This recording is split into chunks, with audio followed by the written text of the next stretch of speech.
So, Twilight Masquerade has been out for over a month now, and this is the point where prices begin to settle for the individual cards. And to my surprise, most of the cards are holding their value, and some of them are skyrocketing in price. This is mostly due to the brutal pull rates, where according to TCG Player, it can actually take you close to 1,000 packs to pull a specific special illustration rare.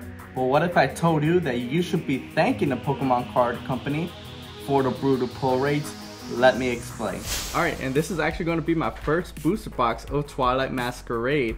And the reason why it's taken me essentially a month to open up a box, I was actually in the process of moving, and it's taken me about a month for me to finally get everything settled so that I can actually work on a YouTube video without too much of a hassle. But thankfully, now that most of my personal life has gotten in order, hey, let's go, we got our first hit. We got a Kirin Ultra Rare. Now that's impressive. Now it isn't one of our chase cards right now, because right now I actually have my top chase cards for this set on the bottom left hand corner. We have Carmine, Purin, and Greninja Special Illustration Rare as our top chase cards for this set. But I'm happy that we actually got a hit. And I'm not sure if you guys can notice in the background that I kind of have like a new studio setup as well. And surprise, surprise, this is actually just going to be a temporary studio setup because of the fact that I moved back to my parents' house. And just in the meantime till I found a job and could find a place to actually, but thankfully I got the second part down, a job. And now I'm gonna wait about to the end of July to try and find a place, just because it took a little longer than I would have liked to find a job. But I mean, it's an ace. And speaking of the devil, we got a Greninja double rare, awesome card. And along with that move, I have a new schedule, so it is getting kind of difficult to reset my timetable, my sleeping schedule, because I am working a third shift job at Amazon. So it gets kind of difficult to try and balance my personal life and work life, but thankfully it's something that I have time to work on. With that out of the way, now we can discuss on the actual matter and topic of the video. Hey, let's go. We got a Waltrell illustration rare. Let's go. Diving into the water to see what they can find. Maybe a couple Magikarps. Let's see, code card for you guys. There we go, focused. But yeah, moving on from my personal life, let's talk about the actual topic of today's video. Why you should be happy that Twilight Masquerade pull rates are so difficult. And that begins with Scarlet and Violet base set. When the Scarlet and Violet generation first came out, it was so easy to get hit that it tanked the prices. And then this trend of sets having easy pull rates will continue till Paradox Rift about that time, and I guess unofficially ending with 151. Now with what I just said, there's actually a few things that I should go over and explain. First, what do I mean by easy pull rates? And second, why the Pokemon company decided to change the pull rates. Code card for you guys. Damn, the code cards are actually being fairly consistent where the QR code is always up here. So, what do I mean by easy pull rate? Well, thanks to TCG Player, I can actually show you guys exactly what I mean. From Scarlet and Violet base set to 151, the pull rates were fairly consistent for their hyper rares and special illustration rares. For example, the hyper rares could take you about 50 packs in order to get a single hyper rare, and then more specifically for Scarlet and Violet, hey, let's go, Chimecho's illustration rare. And this is actually one of the artworks I was most looking forward to. The artwork is absolutely beautiful. Ooh, Alakazam looking pretty badass itself too. But yeah, more specifically for Scarlet and Violet base set, it is 1 out of every 54 packs. And then with Paldea Evolved, it is 1 out of 57 packs. Obsidian Flames at about 1 out of every 52 packs. And then, oh, speak of the devil, again, this always happens. We always pull the cards we're always talking about.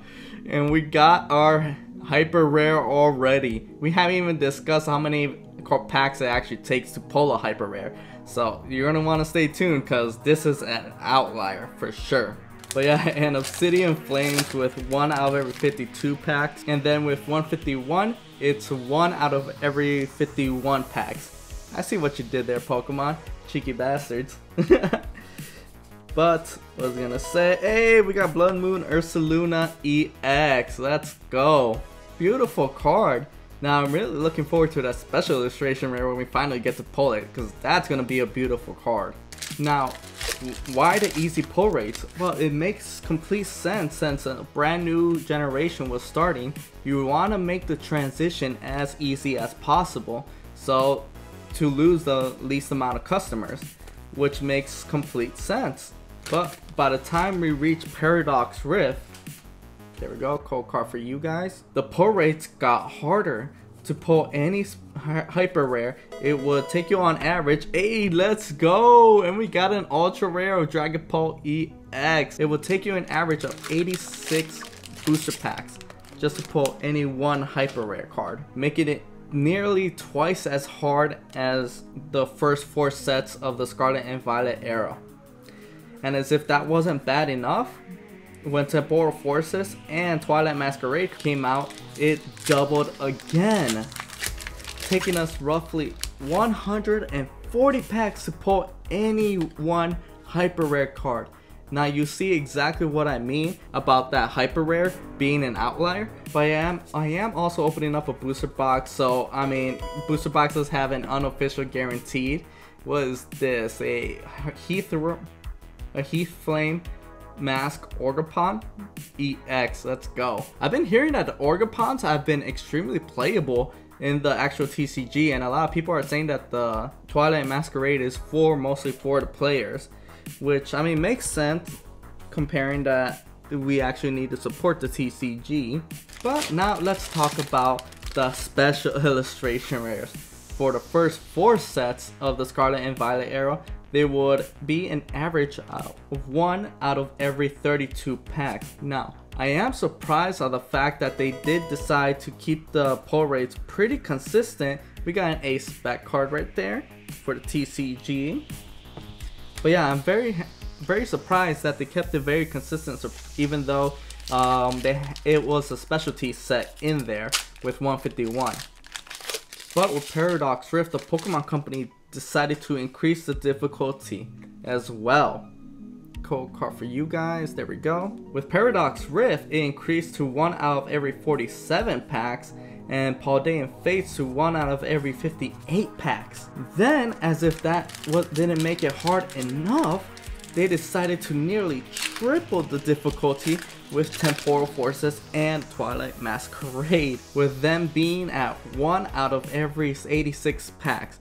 That's how many it will take you to possibly pull any one special illustration rare.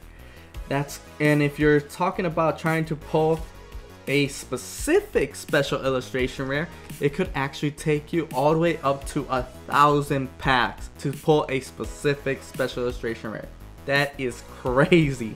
So that's exactly why you see the Greninja EX special illustration rare being at the $200 price mark at this point. And Twilight Masquerade isn't alone with these higher prices. With Paradox Rift, Paldean Fates, hey, let's go, we got our first special illustration rare, a Sinistcha EX, let's go. But yeah, Twilight Masquerade isn't alone with these higher prices. With Paradox Rift, Paldean Fates, and Temporal Forces all having more than one card breaking the $50 mark. Almost feels as if the Pokemon Company doesn't really care about the community anymore. Well, that's not exactly true. Let me explain. One major aspect to Pokemon card collecting is the secondhand market, i.e. your local TCG store. Here's where the Pokemon community really gets to shine and grow with local events like trade nights and tournaments. Hell, in order to make it to the world stage and competitive battling, you need to score enough points at your local TCG stores at local tournaments. And to keep providing us with these events, these TCG stores need to operate at a profit. But don't think that these stores are operating at an insane profit, like double, triple, quadruple their investments. In reality, most stores are operating at just about 20% profit. Now, this can vary drastically depending on how good our sourcing is, but this is pretty normal when it comes to the retail space side of businesses. Now, the reason I did include myself in that last bit is the fact that I do have a Pokemon card business called Nexus TCG, where I started off selling sealed Japanese booster boxes and English to Japanese singles. Now, I have been on a break from selling due to my move and trying to organize my personal life, but now that I got most of that figured out, I've begun to stock up on inventory. Now, I believe I'll launch my online store in mid to late, but I'll talk more about that when in the coming weeks. But let's get back on track. Now, when the Scarlet and Violet generation first came out, a lot of TCG stores were actually hurting because there wasn't much room for profit. Oh, let's go! And we got a Blood Moon Ursaluna EX. Let's go! Zombie Bear, ultra rare. Damn, we just pulled both with a double rare and ultra rare. Now we just need to get the special illustration rare. Let's go. This booster box is actually pretty above normal. This is actually pretty awesome. The first time back in about a month of opening up booster packs, and we're actually pulling insane cards. This is very much one of my most favorite sets, and this is only the first box that I'm opening up. But yeah, a lot of TCG stores were hurting because the pull rates were so easy. So there wasn't much room for profit. Now, of course, we wouldn't be in this hobby if we were just in it for the money. We also, us store owners, very much enjoy this hobby as collectors ourselves. Code card for you guys. Let's see if it would focus. There we go. But it did hurt us when we would break open a booster box only to get back half the investment, just so we're able to provide our customers with the chance to buy the card that their favorite card from the newest set. I remember myself doing that a couple times back when I was selling at the flea market down in South Carolina. A couple customers would ask me like, hey, by any chance do you have this specific card available? And I said no, but give me to tomorrow, stop by again tomorrow, and we'll see whether or not I'll open up a booster box and see whether or not I pull it, and I'll let you guys know. So in a way, it's the Pokemon Company trying to find a balance between profit and community. The Pokemon Company can't call itself a company if it's not profitable, and we can't call ourselves Pokemon trainers if we don't have Pokemon. So it's a give and take, just like everything in life. And we got another Orgapon EX, the Wellspring version as well. Now, thankfully, the only pull rates that changed were the hyper rares and the special illustration rares. Since you're still able to pull your double rares, ultra rares, and illustration rares at a fairly consistent rate. So like 1 out of every 3 booster packs. So as you guys can see, there's I'm getting an insane number of hits out of this one booster box. Honestly, I believe this is abnormal, because this is what, 1, 2, 3, 4, 5, 6, 7, 8, 9, 10, 11, 12, 13 hits out of the booster box. And on average, the booster box does provide you with like 12 to like 15 hits. So this booster box right now is actually providing way above the average, considering that we have way more packs to go through. I think like another 5 or 6 packs to go through. And at this rate, it looks like we'll be getting more than the average. But I mean, shit. Let's see whether or not it's actually gonna pull out on top. Let's see our final cards. Nothing for those two. Comment down below, letting me know how you feel about these changed pull rates and whether or not it's a good thing for the hobby or if it's a bad thing. Again, in my personal opinion, I think it's a good thing, considering the fact that, yeah, these TCG stores are on the front line of supporting the actual community. So you gotta give and take with these. Alright, down to the last pack. Let's see if we get any last pack magic. See, code card for you guys. Final code card for you guys.